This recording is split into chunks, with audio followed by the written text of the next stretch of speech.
السلام علیکم ورحمۃ اللہ وبرکاتہ۔ بسم اللہ والحمد للہ والصلاة والسلام علی رسول اللہ، اما بعد فاعوذ باللہ من الشیطان الرجیم۔ بسم اللہ الرحمن الرحیم۔ وَلِكُلِّ أُمَّةٍ جَعَلْنَا مَنْسَكًا لِيَذْكُرُوا اسْمَ اللَّهِ عَلَى مَا رَزَقَهُم مِّن بَهِيمَةِ الْأَنْعَامِ فَإِلَٰهُكُمْ إِلَٰهٌ وَاحِدٌ فَلَهُ أَسْلِمُوا وَبَشِّرِ الْمُخْبِتِينَ۔ صدق اللہ مولانا العظیم۔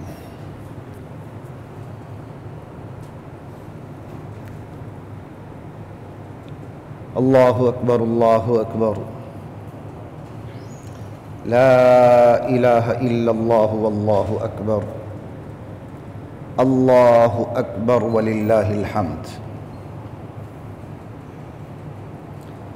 ذو الحجہ قمری سال کا آخری مہینہ، اس کا آغاز ہو چکا ہے۔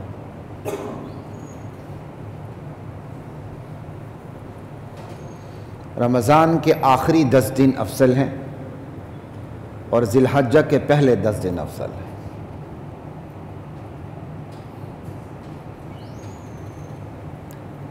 ذی الحجہ کے آغاز کے ساتھ ہی امت کو اعمال میں جڑ جانا چاہیے، اور اعمال سے بھی کہیں زیادہ عقیدے کی اصلاح ہونی چاہیے، کیونکہ یہ عقیدے کے اظہار کا مستقل مہینہ ہے۔ تکبیرات، ایک تو تکبیرات تشریق ہیں جو 9 ذو الحجہ سے شروع ہوں گے اور 13 تک ہے نا، 13 تک 23 نمازیں بنتی ہیں، اور عید کی واجب نماز شمار کر لیں تو 24 بن جاتی ہیں۔ ایک دفعہ پڑھنا واجب ہے اور اسی کو کافی سمجھنا کافی ہے، اور باقی چلتے بیٹھتے اٹھتے نشست و برخاست میں آنے جانے میں جہاں جہاں اللہ کا ذکر جائز ہے وہاں چلتے پھرتے اللہ اکبر لا الہ الا اللہ اللہ اکبر وللہ الحمد پڑھتے رہا کریں۔ کوئی معین صیغے ضروری نہیں ہیں، جس صیغے سے آپ اللہ کی بڑائی بیان کرنا چاہیں، ہاں وہ صیغے، وہ الفاظ جو نبی علیہ السلام سے ثابت ہیں، ان کی اپنی برکت ہے، ان کی اپنی حلاوت ہے، ان کی اپنی میٹھاس ہے، ان کا اپنا مزہ ہے۔ پورا نہیں پڑھا جاتا سبحان اللہ، چلتے چلتے اللہ اکبر، چلتے چلتے وللہ الحمد، الحمدللہ، لا الہ الا اللہ، یہ کہتے رہا کریں، کم سے کم اللہ اکبر۔ اور یہ وہ سنت ہے جو ہمارے معاشرے میں متروک ہو چکی ہے۔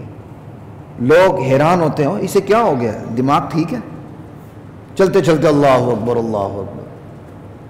جو نہیں پڑھتے وہ اپنے دماغ کا علاج کروائیں، بلکہ ان کے دماغ کا علاج آپ ایسے کریں کہ چلتے پھرتے اٹھتے بیٹھتے پڑھا کریں۔ یقیناً وہ آپ سے پوچھیں گے بھائی یہ کیا ہو گیا، بھائی ذو الحجہ شروع ہو چکا ہے، آپ کو پتہ نہیں ہے؟ حضرت ابن عمر رضی اللہ عنہما، حضرت ابو ہریرہ رضی اللہ عنہ بازار میں اسپیشلی جایا کرتے تھے، جاتے جاتے وہ اللہ کی تکبیر، تحلیل، تحمید شروع کر دیتے تھے۔ انہیں دیکھتے ہوئے بازار والوں کو بھی یاد آ جاتا تھا، وہ بھی شروع ہو جاتے تھے۔ یہ نہیں ہوتا تھا کہ وہ ایک لفظ پڑھ لے تو پیچھے ہلا ہلا وہی لفظ پڑھ دیا، کوئی اجتماعی شکل ہوتی نہیں تھی۔ ہوتا یہ تھا کہ انہیں یاد آ جاتا تھا، ساتھ وہ بھی اپنے الفاظ میں شروع ہو جاتے تھے۔ یہی طریقہ ہے۔ آپ بازار جا رہے ہیں، آپ جوتے خریدنے جا رہے ہیں، آپ کپڑے خریدنے جا رہے ہیں، آپ اٹھتے بیٹھتے، آپ اپنے آفس میں داخل ہو رہے ہیں، آپ اپنے چیمبر میں داخل ہو رہے ہیں، آپ اپنے ڈرائنگ روم میں جا رہے ہیں، ابھی مہمان سے ملے نہیں، آپ کمرے کے اندر داخل ہوتے ہیں، اللہ اکبر لا الہ الا اللہ اللہ اکبر، السلام علیکم، کیسے ہیں بھائی؟ ساتھ پھر ان کو یہ بتا بھی دیں کہ بھائی یہ سنت طریقہ ہے، یہ صحابہ کا طریقہ ہے، تکبیرات میں صحابہ کا مزاج یہ تھا، یعنی ذو الحجہ کے آغاز کے ساتھ ہی اٹھتے بیٹھتے لیٹتے جاگتے سوتے آپ اللہ کی تسبیح بیان کرتے چلے جائیں، سوتے میں بھی شمار ہی ہو جائے گا نا جب آپ جاگتے میں کریں گے تو انشاءاللہ۔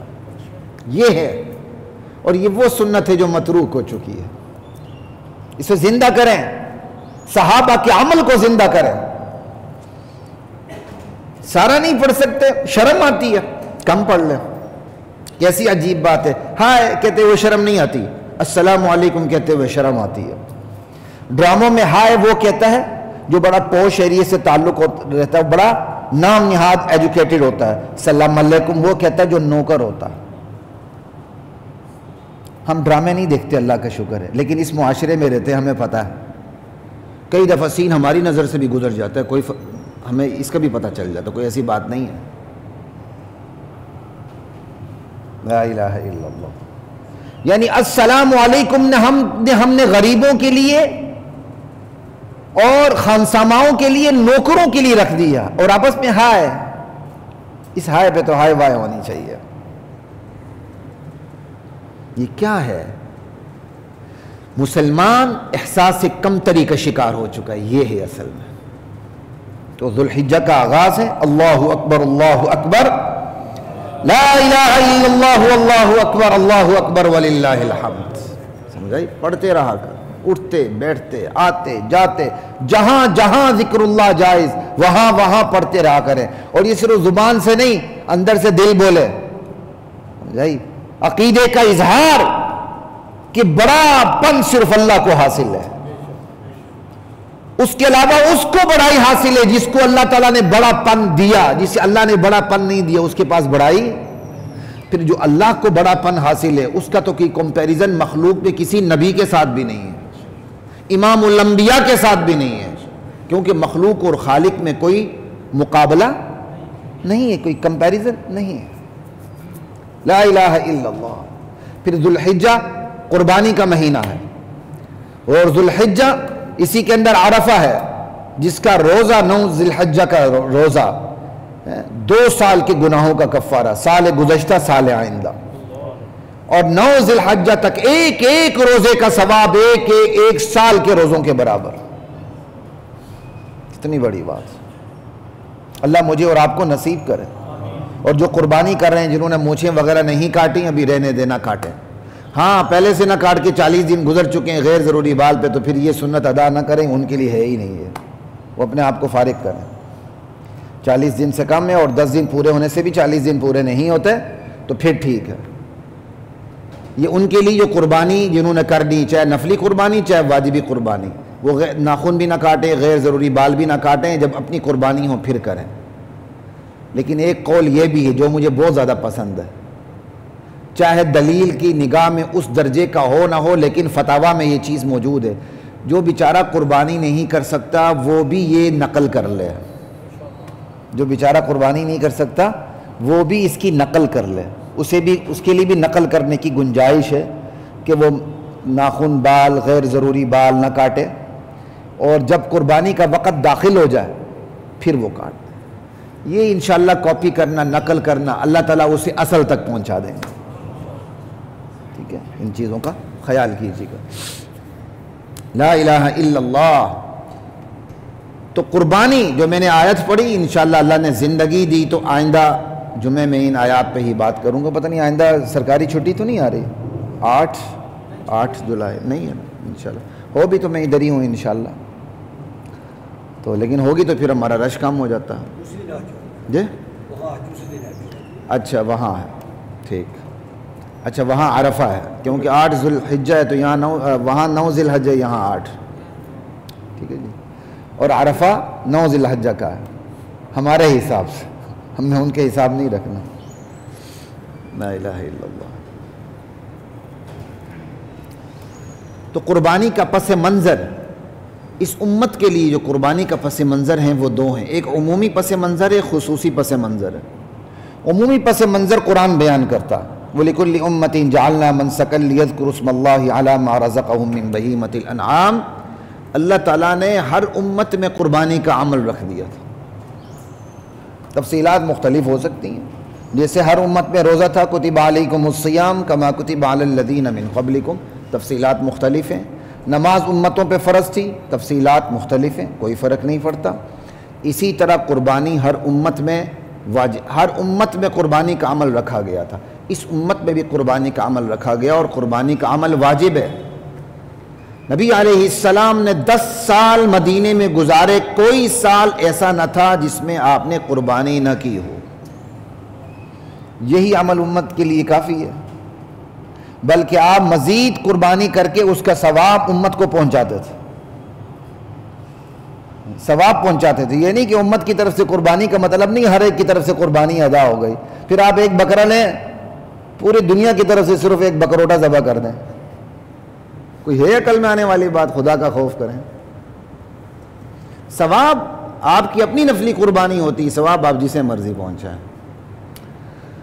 لا الہ الا اللہ واللہ اکبر۔ تو یہ ہے قربانی کا عمومی پس منظر کہ ہر امت میں قربانی کا عمل تھا، تو اس امت میں بھی اللہ نے قربانی کا عمل رکھ دیا۔ ایک اس کا خصوصی پس منظر ہے، نبی علیہ السلام کی واضح حدیث موجود ہے۔ صحابہ نے پوچھا ما هذه الاضاحی یا رسول اللہ، یا رسول اللہ یہ قربانیوں کا معاملہ کیا ہے، اس کی حقیقت کیا ہے؟ آپ نے فرمایا سنت ابیکم ابراہیم، یہ تمہارے جد امجد ابراہیم علیہ السلام کا طریقہ ہے۔ لا الہ الا اللہ۔ تو اس امت کے قربانی کے جو پس منظر ہیں وہ دو ہیں، ایک عمومی جو تمام امتوں میں، ایک خصوصی ابراہیم علیہ السلام نے قربانی کی، جو جنت سے جانور آیا، جبرائیل امین لے کے آئے، ٹھیک، کس کے بدلے میں؟ بیٹے کے بدلے میں۔ بیٹے کو انہوں نے لٹا دیا تھا جانور کی طرح، چونکہ اللہ کا حکم تھا۔ اللہ نے بیٹے کو بچا لیے، امتحان میں کامیاب کر دیا، بدلے میں جانور دے دیا۔ یہ ہے خصوصی پس منظر اس امت کے لیے، اور پس منظر رکھا اس لیے گیا تاکہ اس امت کا جذبہ بیدار رہے، ہر چیز اللہ پہ قربان کرنے کے لیے جذبہ بیدار رہے۔ انشاءاللہ موقع ملا تو اس پہ میں بات کرتا جاؤں گا، کیونکہ قربانی کے بعد احکام پر بھی میں نے بات کرنی، اس لیے میں تھوڑا تیزی سے چلتا ہوں۔ یہ تو ہو گیا قربانی کا پس منظر۔ اب اس کے بعد آتے ہیں قربانی کی حقیقت کی طرف، قربانی کا مفہوم۔ ایک تو قربانی کا پس منظر ہو گیا، قربانی کا مفہوم۔ اصل میں یہ قربانی کا لفظ اردو میں ٹریول کرتے ہوئے آ کے قربانی بن گیا، کیونکہ ہم ہر لفظ کی قربانی کر دیتے ہیں۔ یہ لفظ قربان ہے، آپ نے دیکھا ہوگا اردو میں استعمال ہوتا ہے عید قربان،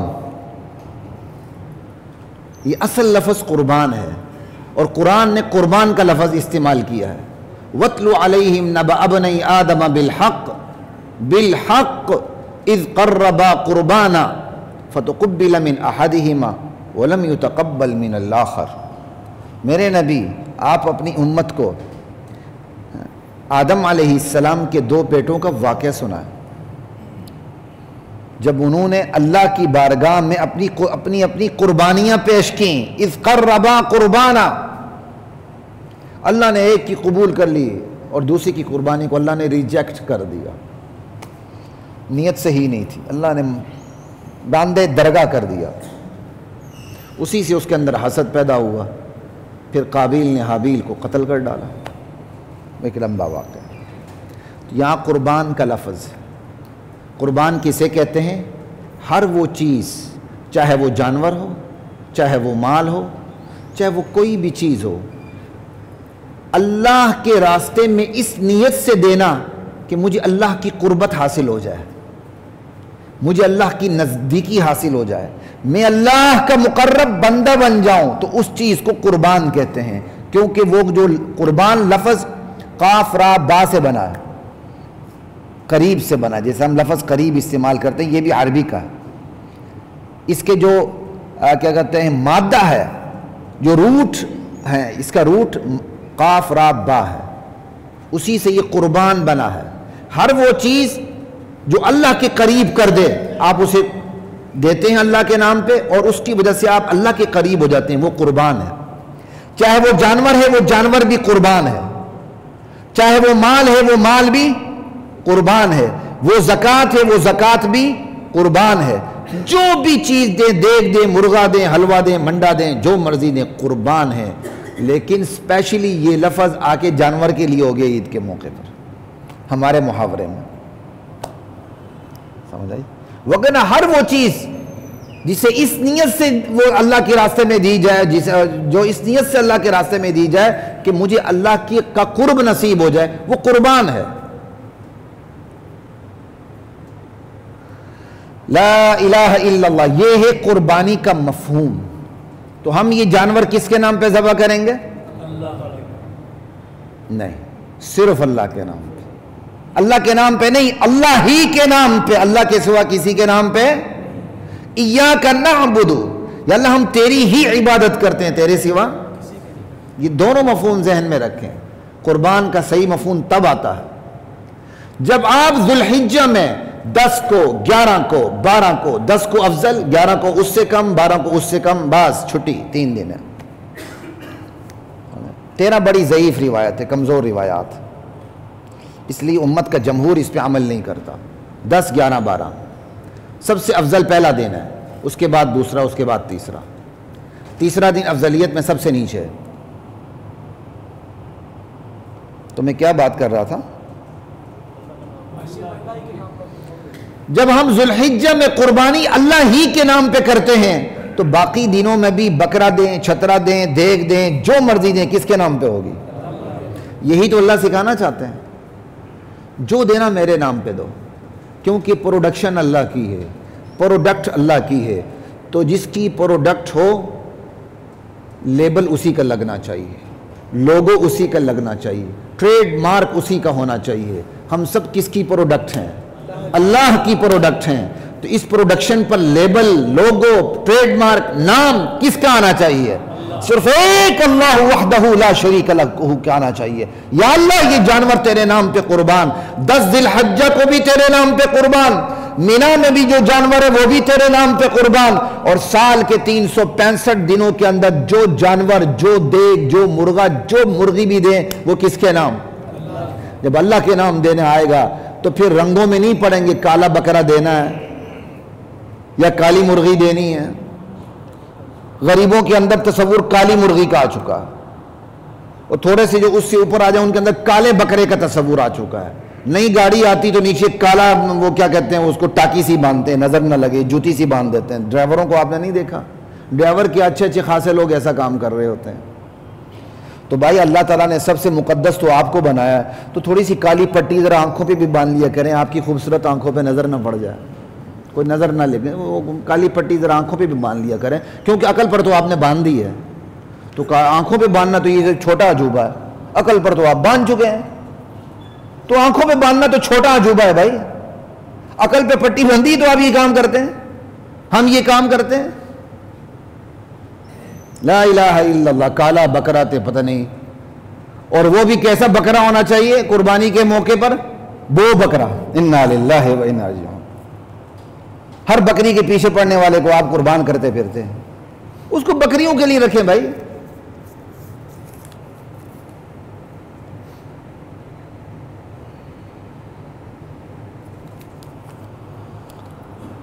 میں تو اس کے بھی خلاف ہوں، امام کھڑے ہوئے کہتا ہے موبائل بند کریں۔ یہ امام کی ذمہ داری ہے آپ کو کہ موبائل بند کریں؟ مجھے ان اماموں پہ غصہ آتا ہے جو کھڑے ہو کہتے ہیں موبائل آف کریں۔ کل امام کہے گا شلوار بھی ذرا اچھی طرح پہن کے کھڑے ہو جائیں۔ غیر ضروری باتیں اس منبر سے نہیں ہونی چاہیے۔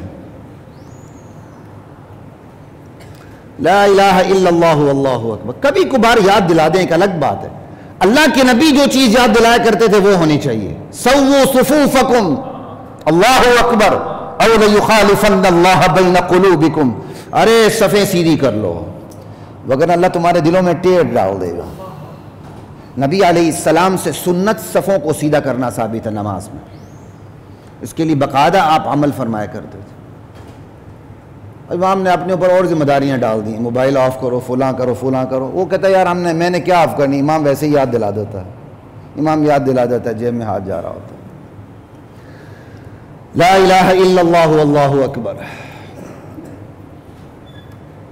کس پہ بات ہو رہی تھی؟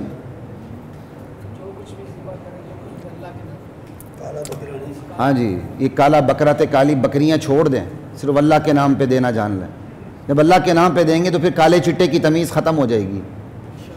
سمجھائی؟ پھر جانور جو قربان کرنا بقرہ عید کے موقع پر خسی جانور قربان کرنا افضل ہے، کیونکہ نبی علیہ السلام نے خسی جانور کی قربانی کی. خسی ہونا انسان کے لیے ہے بھائی، جانور کے لیے عیب نہیں ہے. وہ انسان کے لیے معیوب ہے، انسان کے لیے عیبناک ہے، لیکن اس سے آپ انسان کو، کسی انسان کو ڈیگریڈ نہ کریں. جانور کے لیے خسی ہونا اس کی خصوصیت ہے. کیوں؟ یہ سارے جانور کس کے لیے بنے ہیں؟ میرے اور آپ کے لیے. تو جو خسی جانور ہوتا ہے اس کا گوشت لذیذ ہوتا ہے. اللہ چاہتے ہیں کہ میرے بندے جب میرے نام پہ جب خون بہائیں تو جو گوشت کھائیں اس سے بھی بدبو نہ آئے، بلکہ لذیذ گوشت ہو. اللہ سہولت دے رہے ہیں، یہ بو بکرے کے پیچھے پڑ رہے ہیں. جائیں بو بکرا کریں ہماری طرف سے، اس کی بھی ہو جائے گی. لا الہ الا اللہ واللہ اکبر. تو بات اس پہ ہو رہی تھی اللہ کے نام دینا. بس اللہ تعالیٰ بقرہ عید کے موقع پر آپ سے جانور قربان کروا کے تعلیم دے رہے ہیں کہ باقی دنوں میں بھی کس کو قربان کرنا؟ کس کے نام پہ؟ صرف ایک اللہ کے نام. یہ ہے قربانی کا مطلب اور مفہوم. ٹھیک ہے، اب آگے چلتے ہیں. مزید تشریح ہو سکتی لیکن موقع نہیں. اگلی بات ہے قربانی کی حقیقت.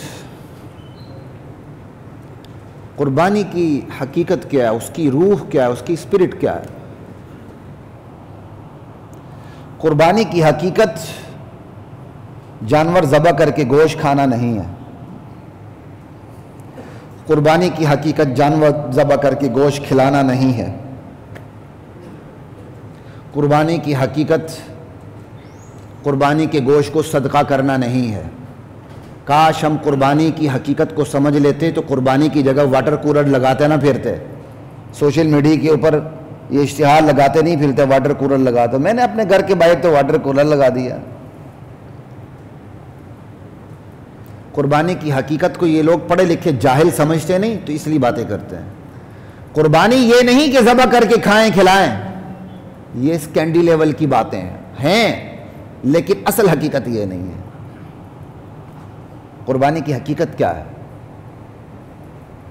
خون بہانا.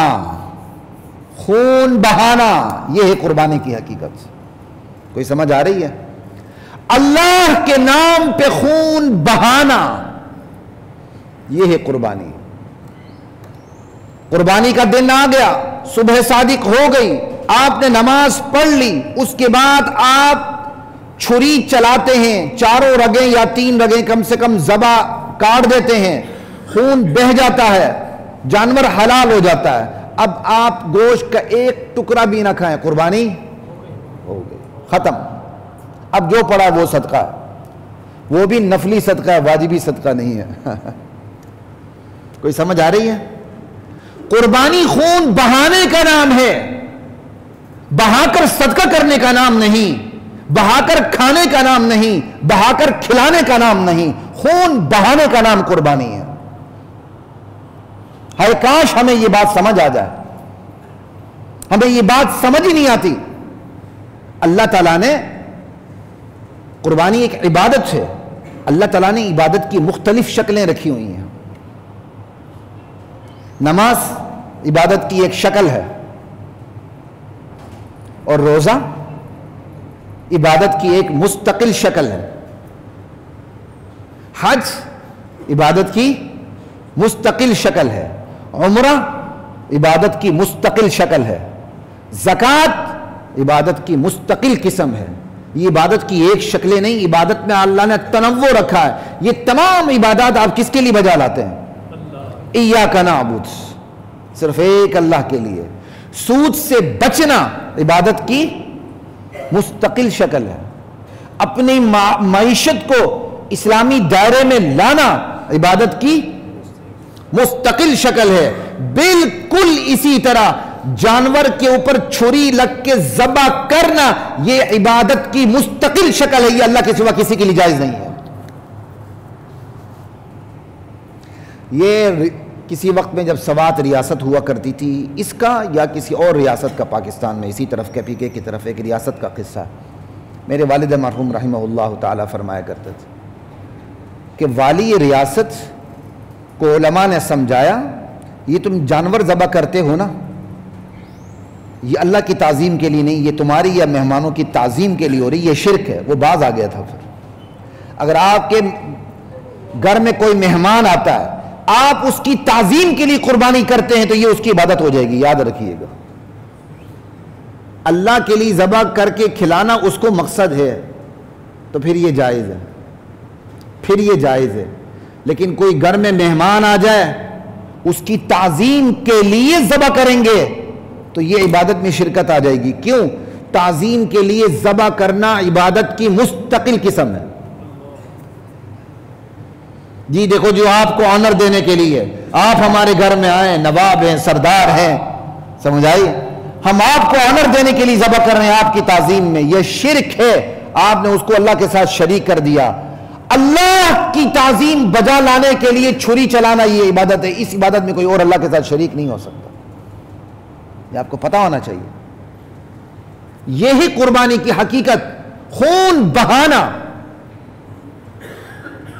یہ قربانی کی حقیقت ہے۔ بس خون بہہ گیا، قربانی مکمل ہو گئی۔ اب وہ جو گوشت پڑا ہوا ہے وہ حلال گوشت ہے، صدقہ نافلہ واجبہ نہیں ہے۔ اگر یہ واجبہ ہوتا تو غیر مسلموں کو نہ دیا جا سکتا۔ زکوٰۃ کیا ہے؟ صدقہ واجبہ ہے۔ صدقات واجبہ غیر مسلموں پہ نہیں لگتا۔ فطرانہ غیر مسلم کو نہیں دے سکتے، زکوٰۃ غیر مسلم کو نہیں دے سکتے، عشر غیر مسلم کو نہیں دے سکتے۔ یہ مسلمانوں کے لیے ہوگا جو غریب مسلمان ہیں۔ لیکن قربانی میں جو پڑا ہوا گوشت وہ اس لیے نہیں تھا کہ قربانی کرنے کے بعد اس گوشت کو صدقہ کرنا واجب ہے۔ یہ واجب ہوتا تو صدقات واجبہ کے اندر آتا، زکوٰۃ کی طرح، یہ غیر مسلموں کو نہیں دیا جا سکتا۔ لیکن قربانی مکمل ہو جاتی ہے چھری چلا کے خون بہانے سے۔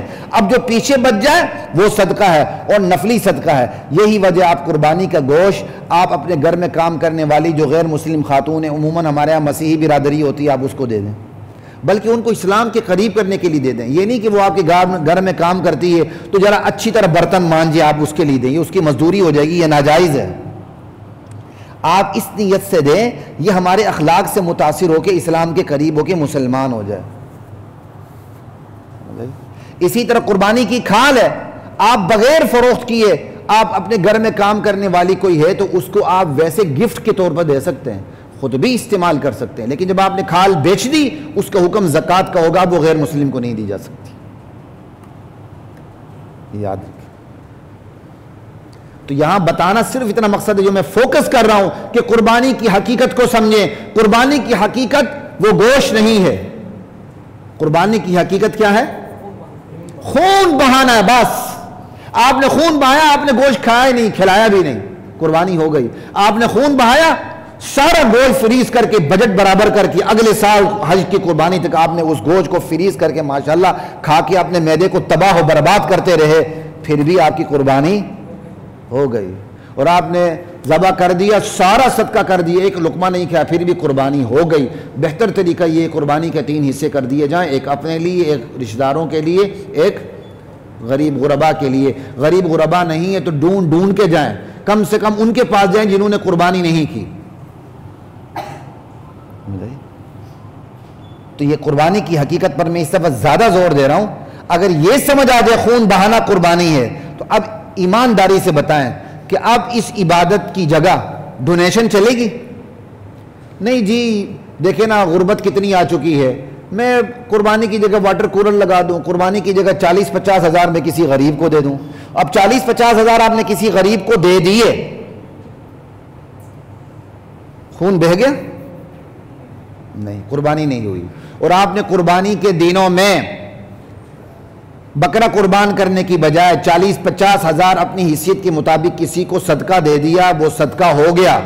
قربانی کے دنوں کے بعد آپ پہ صدقہ کرنا پھر واجب ہو گیا، کیونکہ قربانی کے دن گزر جائیں جس نے قربانی نہیں کی تو قربانی کے برابر صدقہ کرنا اس پر واجب ہو جاتا ہے۔ لیکن اس واجب کا یہ مطلب نہیں کہ اس نے کوئی اچھا عمل کیا ہے، اللہ اس کی گردن پکڑ کے کہتے چل پیسے دے، نکھٹوئی انسان، تو نے پہلے غلط کیا تھا، اب یہ کر۔ یہ نہیں ہے کہ آرام سے بیٹھے رہے 3 دن قربانی نہیں کی، چلو یار میں اللہ کو دھوکہ دیتا ہوں، چوتھے دن ڈونیشن دے دوں۔ وہ ڈونیشن دینی ہوگی، پھر بھی اللہ ناراض ہوگا کہ تو نے یہ موقع تم نے کیوں لیا کہ تو نے ڈونیشن نہیں، قربانی نہیں کی۔ ایک بندہ قربانی کے دنوں میں قربانی جتنا پیسہ دے دیتا ہے، مسئلہ یہ ہے 3 دن گزر کرنے کے بعد اس پر قربانی کے بکرے قربانی کے برابر پیسے دینا، صدقہ دینا اس پر واجب ٹھہرتا ہے۔ وہ قربانی کے دنوں میں قربانی کے بدلے میں جو پیسے دیے وہ اس میں شامل نہیں ہیں، یہ بات یاد رکھیں۔ یہاں کئی ایسے گھرانے نہیں جی ہم تو قربانی نہیں کرتے، ہم تو پیسے دے دیتے ہیں، انا للہ و انا الیہ راجعون۔ ہاں آپ کی واجبی قربانی ہو گئی، اب آپ کی نفلی قربانی ہے۔ چلیں آپ نفلی قربانی نہیں کرتے، آپ کہتے ہیں یار کرونا کے دن ہیں، معاشی بحران کے دن ہیں، سفید پوش بھی فٹ پاتھ پہ آ چکے ہیں، چلیں میں نفلی قربانی نہیں کرتا، ان کے پیسے میں زلزلہ زدگان کو دے دیتا ہوں۔ ملک کے حکمرانوں کی وجہ سے جو ہماری عوام سود میں لت پت ہو کے پسی ہوئی ہے، نفلی قربانی کا پیسہ میں ان کو دے دیتا ہوں، تو یہ ضرور کریں، اس کی گنجائش ہے۔ واجبی قربانی کی جگہ پیسے دینے کی گنجائش بالکل نہیں ہے، نفلی قربانی کی گنجائش ہے۔ یہاں جو حکمران آیا ہے، چاہے اس نے لا الہ الا اللہ کا نعرہ لگایا ہو، چاہے اس نے تسبیح پکڑ کے ایاک نعبد و ایاک نستعین کا ورد کیا ہو، اس نے سودی معاہدے کیے ہیں اور قوم کا بیڑا غرق کیا ہے، اور قوم آج اسی کا شکار ہے۔ اللہ اور اس کے رسول سے جنگ کر کے آپ جیتیں گے؟ این خیال استو محال استو جنون۔ یہ ظالم سامنے اسٹیٹ بینک پڑا ہوا ہے، اس نے بھی سودی کیا کہتے ہیں وفاقی شرعی عدالت کے فیصلے کے خلاف عدالت میں جا چکا ہے، آپ کا نیشنل بینک جا چکا ہے، آپ کا مسلم کمرشل بینک جا چکا ہے، آپ کا الائڈ بینک کون سا، یو بی ایل اور A B L, H B L, یہ جتنے جا چکے ہیں خدا کی قسم ان کا بائیکاٹ کریں۔ یہ بائیکاٹ کرنا آپ کے اوپر نماز کی طرف فرض ہے نہیں، انشاءاللہ اپنے اکاؤنٹس تبدیل کریں اور ان اکاؤنٹس کی طرف چلے جائیں جو ربا فری بینکنگ کی طرف آتے ہیں۔ خود مفتی نہ بنیں، جب کیا کہتے ہیں علماء نے آپ کو اجازت دے دی ہے آپ میزان میں چلے جائیں، بینک اسلامی میں چلے جائیں۔ میں کوئی میزان بینک یہاں ٹھیکیدار یا نمائندہ یا کمیشن ایجنٹ نہیں بیٹھا ہوا ہوں، آپ کو صرف اس لیے بتا رہا ہوں کہ یہ ان بینکوں کو اسلامی اور کیا علماء نے اجازت دی ہوئی ہے۔ آپ کون ہوتے ہیں خود مفتی بننے والے؟ آپ فیصلہ نہیں کر سکتے تو آپ کا فتویٰ کیسے آپ کے ہاتھ میں آ سکتا ہے؟ جس طرح فیصلہ آپ کے اختیار میں نہیں، فتویٰ بھی آپ کے اختیار میں نہیں ہے، نہیں یہ آپ کی فیلڈ ہے۔ اس لیے پیور جو کنونشنل بینکس ہیں اور خصوصاً یہ جو 4 بڑے بینک ہیں جو سعودی عدالت کے فیصلوں کے وفاقی شرعی عدالت کے فیصلوں کے خلاف جا چکے ہیں سپریم کورٹ میں، ان کا بائیکاٹ کریں۔ اور کتنی بدقسمتی ہے، پہلے جب فیصلہ دیا تھا عدالت نے اس کے خلاف خود نواز شریف حکومت گئی تھی، مجھے ڈر تھا کہ اب یہی ہوگا، اب ان کو پہلے پتا تھا ہمیں ایک چوٹ لگ چکی ہے، اب بینک کے تھرو جا چکے ہیں، وہ جائیں نہ جائیں اللہ کو پتا، لیکن وزیراعظم نے یقین دہانی کرائی کہ نیشنل بینک واپس لے گا۔ تو نیشنل بینک نے گیا کیوں؟ خیر کہنے کی بات یہ ہے یہ سعودی بینک جو اسپیشلی اس فیصلے کے خلاف گئے ہیں اور آپ کو معاشی غلام رکھنا چاہتے ہیں، ان کے اکاؤنٹس کو ختم کریں، دیگر بینکوں میں چلے جائیں، وہاں جا کے اپنے اکاؤنٹس کھولیں، ان کے اکاؤنٹس کو بند کر دیں، اور یہ پیسوں کے غلام ہیں۔ جب ملک کی اکثریت ان کے اکاؤنٹس کی طرف، ان کے بینکوں کی طرف نہیں جائے گی، یہ آپ کے پاؤں پڑ جائیں گے، یہ توبہ کریں گے، یہ اللہ کے سامنے سجدے میں نہیں گریں گے، آپ کے سامنے سجدے میں گر جائیں گے، بابا معاف کرو ہمیں، کیونکہ انہوں نے پیسوں کو معبود بنایا ہوا۔ پھر ہر بندہ اپنے معبود کے سامنے گرتا۔ تو خیر بات ہو رہی تھی ہماری قربانی کے اوپر، قربانی کی حقیقت پہ میں نے آپ کو بات کی۔ قربانی کس پہ آخری بات ہو رہی تھی؟ کہ نفلی قربانی کو آپ ڈونیٹ کر سکتے ہیں کہ نفلی قربانی نہ کریں، یا نفلی قربانی کر کے جہاں گوشت کی ضرورت ہے وہاں گوشت دے دیں، یا نفلی قربانی نہ کر کے اس کا پیسہ کہیں اور دے دیں، واجبی قربانی کو آپ چھوڑ نہیں سکتے۔ اور یہ یاد رکھیے قربانی عبادت کی مستقل قسم ہے، عبادت کے اظہار کی مستقل شکل ہے۔ جس طرح عبادت ہر ایک پہ فرض ہوتی ہے، جس پہ فرض ہو، نماز ایک پہ فرض ہے تو ایک کے ادا کرنے سے، گھر کے سربراہ کی نماز ادا کرنے سے باقی سے معاف تو نہیں ہوگی نا. گھر کا سربراہ نماز پڑھے باقی سب کی چھٹی ہو گئی. بالکل اسی طرح قربانی عبادت ہے. گھر کا سربراہ ادا کر دے گا تو صرف ادا نہیں ہوگی، اسی کی ادا ہوگی. جس پر قربانی فرض ہے وہ قربانی واجب ہے، وہ قربانی کرے گا. اور یہ نبی علیہ السلام کی صاف حدیث ہے، من وجد سعہ فلم یضحی فلا یقربن مصلانا، جو گنجائش رکھے پھر بھی قربانی نہ کرے وہ ہماری عیدگاہ کے قریب بھی نہ پھٹ کے اس کو آنے کی اجازت نہیں ہے. کس منہ سے آپ عیدگاہ میں جائیں گے؟ اب جو حرفیت پسند تھے، ظاہر پسند، انہوں نے اس حدیث کو دیکھ کے کہا نصاب ضروری نہیں ہے، جس کے پاس 4-5 ہزار بھی ہوں، قربانی کے بکرے جتنے، قربانی کے حصے جتنے پیسے ہوں تو اس پر قربانی واجب ہے. نہیں، لیکن فقہا کی اکثریت کہتی ایسی بات نہیں ہے. گنجائش سے مراد یہاں وہی گنجائش ہو جو زکوٰۃ میں جیسے کہتے ہیں گنجائش. تو جس کے پاس نصاب ہے، ضرورت سے زائد 52.5 تولہ چاندی کے برابر پیسہ ہے. اب زکوٰۃ میں کیا ہوتا ہے؟ سونا، چاندی، نقدی، مال تجارت، یہ چیزیں آتی ہیں. لیکن 5ویں چیز بھی آتی ہے قربانی میں، گھر کا زائد ساز و سامان جو استعمال میں نہیں ہوتا. ایون آپ کے برتن ہیں جو آپ استعمال میں نہیں رکھتے ہیں، ویسے لوگ مہمانوں کو دکھانے کے لیے آپ نے رکھے ہوتے ہیں، وہ بھی اس کے اندر شامل ہیں. ساز و سامان بھی شامل ہوں گے جو استعمال ہی نہیں ہوتے سال بھر، ان کی قیمت بھی لگائی جائے گی. 52.5 تولہ چاندی تک ہے تو آپ پر قربانی آ گئی. ایک گھر میں رہتے ہیں، دوسرا گھر آپ نے کرایہ پہ دیا ہو، وہی آپ کی ذریعہ آمدنی قربانی نہیں ہے، لیکن دوسرا گھر ویسے ہی پڑا ہوا ہے، سمجھ آئی؟ وہ آپ کا ذریعہ آمدنی بھی نہیں ہے تو نصاب سے تو اوپر چلا گیا آپ پہ قربانی. جس طرح عبادت ہر ایک کی اپنی ہے تو قربانی بھی عبادت ہے. جس کے پاس، اگر گھر میں 5 افراد ہیں، ہر ایک صاحب نصاب ہے تو 5 قربانیاں ہوں. یہ بات یاد رکھیں. نفلی قربانیوں میں اللہ تعالیٰ نے آپ کو اجازت دی کرے نہ کریں. میت کی طرف سے اللہ تعالیٰ نے آپ کو اجازت دی کرے نہ کریں. ہاں، میت ڈیتھ بیڈ پہ تھا اور اس نے وصیت کی تھی اور اس کے پھر ثلث مال میں 1/3 کے اندر گنجائش نکلتی قربانی کرنے کی، تو پھر وہ آپ پہ قربانی کرنا ضروری ہوتا ہے. وہ ایک الگ بات ہے کیونکہ اس کی وصیت ہے، وہ ایک الگ وصیت کے چیپٹر میں چیز چلی جاتی ہے. یہ تو ہوگی قربانی کی حقیقت. پھر عبادت کی ایک مستقل شکل. اب آپ نے ایک بات یہ دیکھ لیں، عبادت کس طرح ادا ہو رہی ہے؟ جانور کو ذبح کر کے. عبادت کیسے ادا ہو رہی ہے؟ جانور کو ذبح کر کے. عقل میں بات آتی ہے؟ بعض لوگ اعتراض کرتے ہیں آپ جانور کو تکلیف دے رہے ہیں، تو پھر آپ شادی بھی نہ کریں نا، ایک دوسرے کو تکلیف دیتے ہیں، آرام سے بیٹھے رہیں. بات سمجھ گئے ہوں گے، میرے خیال ممبر پہ اتنی بات کافی. شادی نہ کیا کریں، ایک دوسرے کو تکلیف بھی ہوتی ہے. خبردار. کتنے یہاں شوہر بیٹھے ہوئے ہیں جو اپنی بیویوں سے خوش ہیں؟ میں قسم کھا لوں تو گناہگار نہیں ہوں گا، اکثریت ناخوشوں کی ہوگی، یہ بھی میں بتا دوں آپ کو. تو نہ کریں نا شادی، تکلیف ہوتی ہے.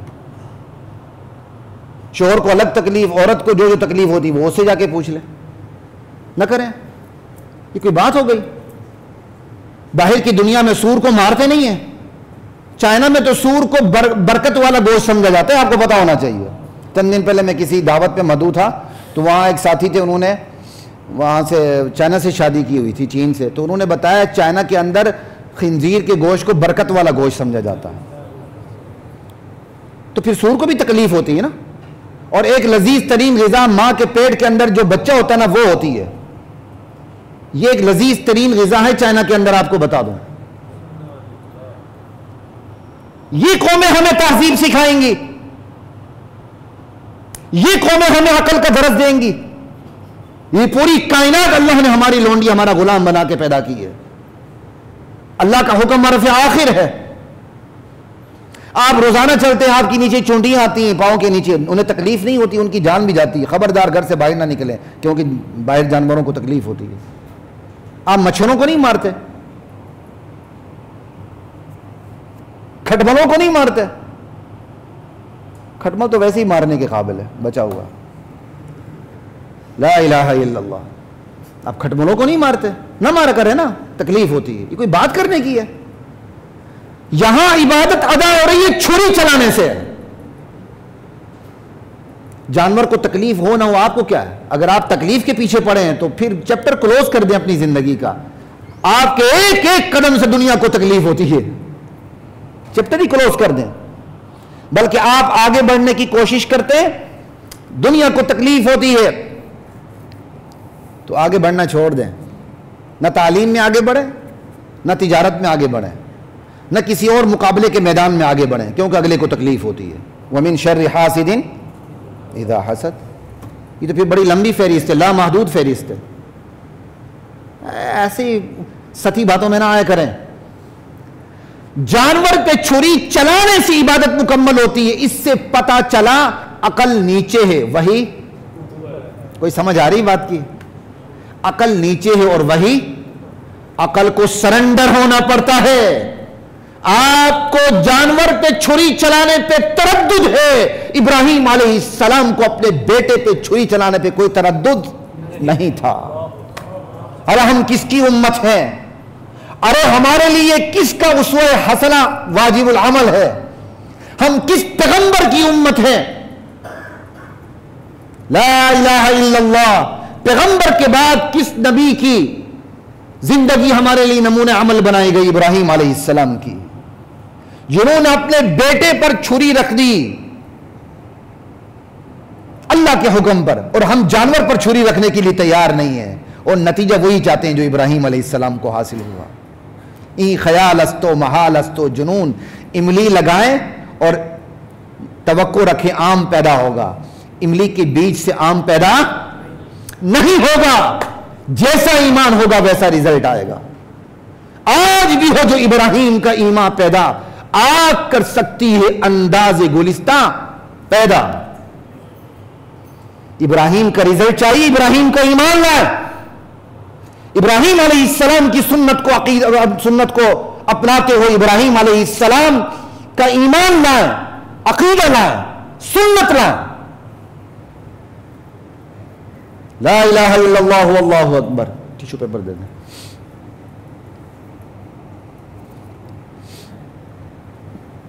یہ ہے چھری چلانا عبادت.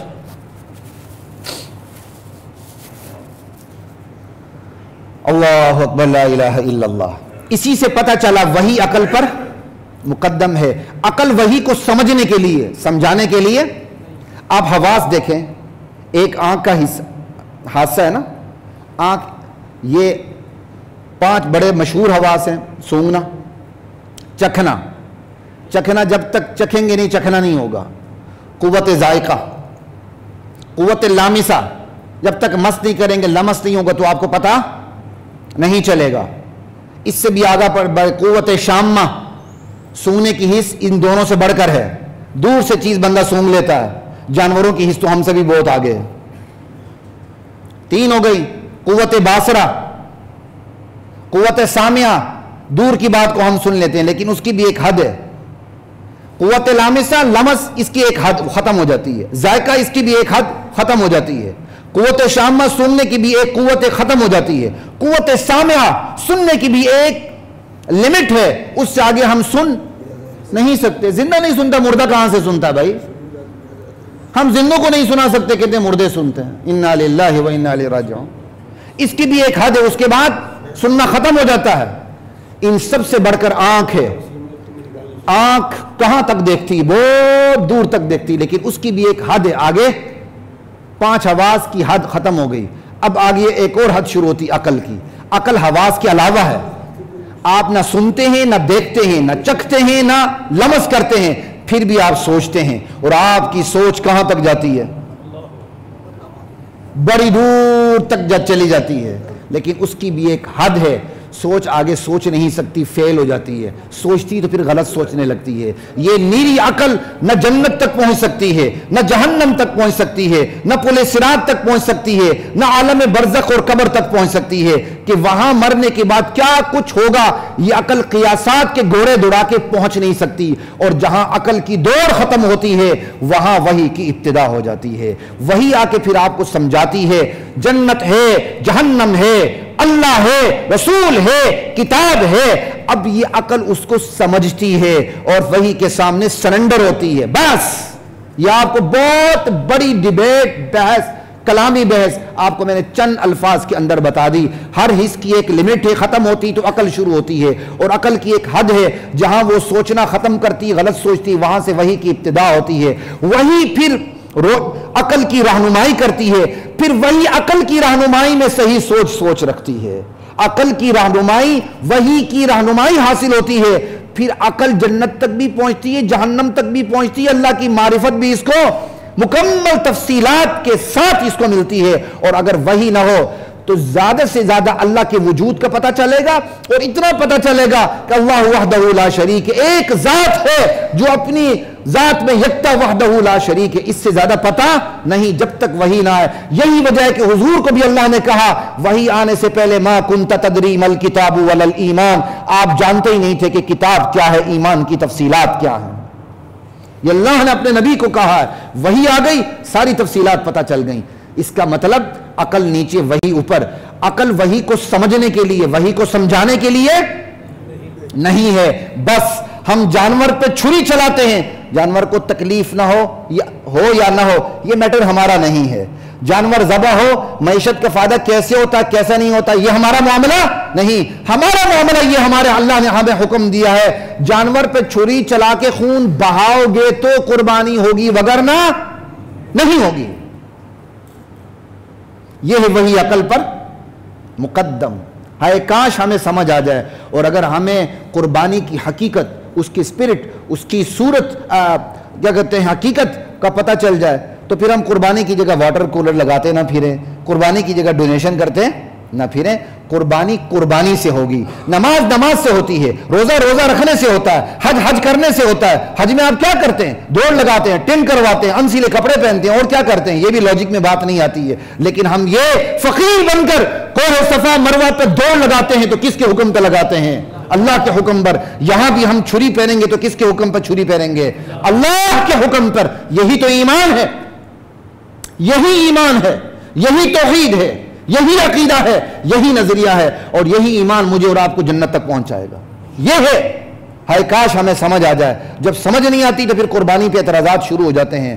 قربانی کے بارے میں ساری باتیں رکھ دیں، قربانی کی حقیقت بھی آ گئی، جو حقیقت ہمیں حاصل نہیں ہے۔ ہمیں تو صورت حاصل ہے، ہم نماز پڑھتے ہیں، نماز کی صورت، روزہ رکھتے ہیں، روزے کی صورت۔ یہی وجہ ہے کہ ہماری نماز کی صورت ہمیں کسی چیز سے نہیں بچاتی۔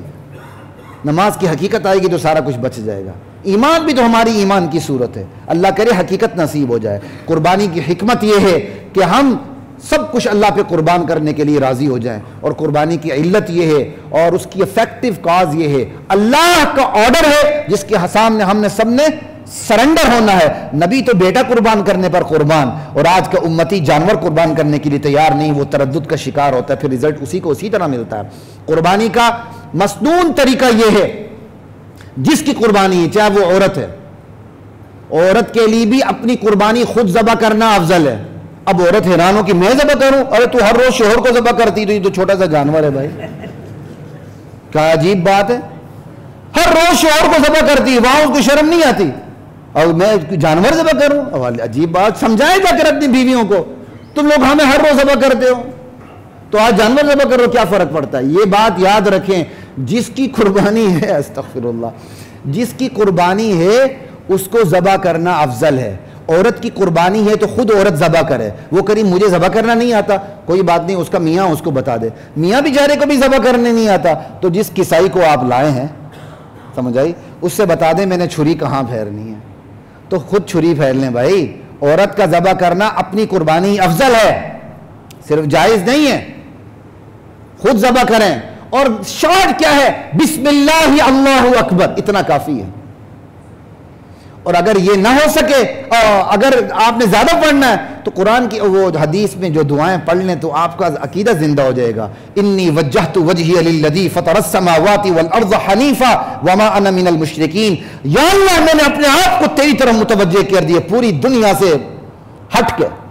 ان صلاتی، میری نماز، ونسکی، میری قربانی، ومحیایا، اری میری حیاتیت، ومماتی، میری مماتیت، میری زندگی، میرا مرنا، میرا جینا، للہ رب العالمین لا شریک لہ، صرف ایک اللہ وحدہ لا شریک لہ کے لیے۔ یہ سارا پڑھ لیں، اور اس کے بعد اللہم منکا ولکا، یا اللہ یہ جانور تو نے مجھے عطا کیا تھا، آج تیری راہ پہ اسے قربان کرنے لگا ہوں، بسم اللہ اللہ اکبر، ذبح کر دیا۔ پھر کہہ دیں یا اللہ جس طرح تو نے نبی علیہ السلام کی قربانی قبول کی تھی، ابراہیم علیہ السلام کی قربانی قبول کی تھی، یا اللہ اسی طرح میری طرف سے بھی یہ قربانی قبول کر لے۔ یا آپ میت کی طرف سے کر رہے ہیں، یا اللہ اسی طرح میت کی طرف سے قبول کر لے۔ اور آپ نے جانور کو لٹانا تو کیسے؟ اس کی ٹانگیں، اس کا سر نارتھ ویسٹ کی، نارتھ اور ساؤتھ کی طرف ہو، شمالاً جنوباً ہو۔ اگر اس کا سر جنوب کی طرف ہو، ساؤتھ کی طرف، اور اس کی ٹانگیں شمال یعنی نارتھ کی طرف ہوں، یہ زیادہ بہتر ہوتا ہے۔ دائیں ہاتھ میں آپ کی چھری ہوگی اور اس کی گردن جو ہوگی اس کا رخ قبلے کی طرف ہوگا، اور یہ سر اس کا جنوب کی طرف ہوگا۔ ہاں اس کا سر آپ شمال کی طرف بھی کر سکتے ہیں، لیکن آسان طریقہ سر جنوب کی طرف کرنا، ٹانگیں اس کی شمال کی طرف کرنا، اور ایسا رخ بنے گا قبلے کی طرف، چھری چلائیں۔ سمجھ آئی بات کی؟ یہ طریقہ ہے، اور عورت کے لیے خود اپنی قربانی کرنا زیادہ افضل ہے۔ اور قربانی کس پر؟ ہر مسلمان پہ، آزاد پہ، عاقل پہ، بالغ پہ، مقیم پہ، صاحب نصاب پہ فرض ہے۔ ساری باتیں کر چکا ہوں۔ مسلمان قربانی کرے گا، آزاد، غلاموں کا کنسپٹ ختم ہو گیا۔ جو قیدی ہے وہ اپنی غلامی کرے، یہ نہیں کہ میں جیل میں قیدی ہوں تو غلامی نہیں ہوگی، صاحب نصاب ہے تو وہ وہاں کرے گا، وہ کیونکہ آزاد ہے۔ مسلمان، آزاد، عاقل، پاگل پہ قربانی نہیں ہے، بالغ، نابالغ پہ قربانی نہیں ہے، کیونکہ عبادات ہیں، عبادات معاف ہوتی ہیں نابالغ کو، ٹھیک ہے نا؟ تو اسی طرح صاحب نصاب، جو نصاب پہ بات کر چکا ہوں ڈیٹیل میں، موقع نہیں، بات ختم ہو چکی ہے۔ مقیم، کوئی شرعی مسافر ہے، 77 کلومیٹر کے فاصلے پر وہ جا چکا ہے، سمجھ آئی، وہاں مقیم بھی نہیں ہے، وہ وہاں سفر کرنے کے لیے جا چکا ہے، اس پر بھی قربانی ضروری نہیں، لیکن وہ کر سکتا ہے۔ جو رہ گئی باتیں انشاءاللہ آئندہ جمعے میں ہوں گی۔ وآخر دعوانا الحمدللہ رب العالمین۔